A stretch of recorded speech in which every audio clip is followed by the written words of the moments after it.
Minister of Agriculture Eugene Hamilton explained to farmers recently how the absence of an animal medication was a factor causing the death of hundreds of cattle since 2018. The minister was speaking at the launch of an intervention of the Department of Agriculture to help farmers by treating their animals, particularly cattle and small ruminants. The minister was making reference to the tropical bunting that first emerged in St. Kitts and Nevis and the Eastern Caribbean during the 1980s. During that time, the cattle population of St. Kitts alone was reduced from over 5,000 to over 400. Another outbreak occurred in 2004, while the current surge began in 2018. But while a long recovery effort resulted in the growth of numbers to over 3,000 heads of cattle, the new surge in the tropical bunting and the associated dermatophilosis is threatening again to significantly reduce meat production. But according to Minister Hamilton, the surge in the disease came at a time when there was difficulty obtaining the Bayticol that is used in treating affected and non-infected animals, and its absence contributed to losses. How did that happen? Because I've heard people cast blame on the technical people at the agricultural department. And maybe there's blame to go around. But the truth is, we were getting Bayticol from Costa Rica through an agency in Trinidad and Tobago. And orders for the Bayticol were made on time through our agency in Trinidad and Tobago.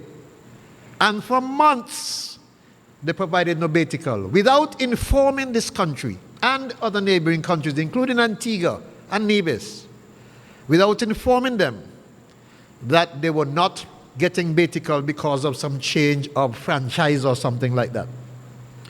It took almost 11 months for us to learn, with all of the badgering we were doing, that they were falling down. They had our money and falling down in delivering on the Bayticol required.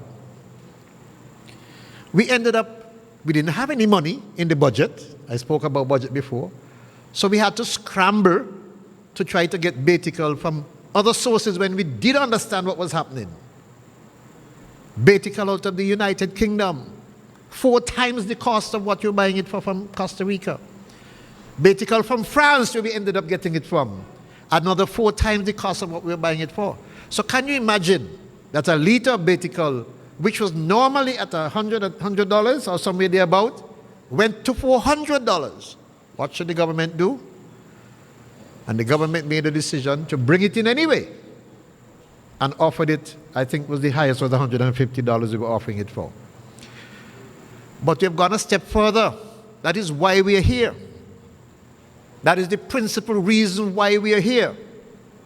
We're here today to launch a program which was designed by the technical people here. First, to look at how do we eradicate, how do we prevent the proliferation of this tick. Minister Eugene Hamilton at the launch of a project to control the tropical bunting. Glenn Bart for SKN Newsline.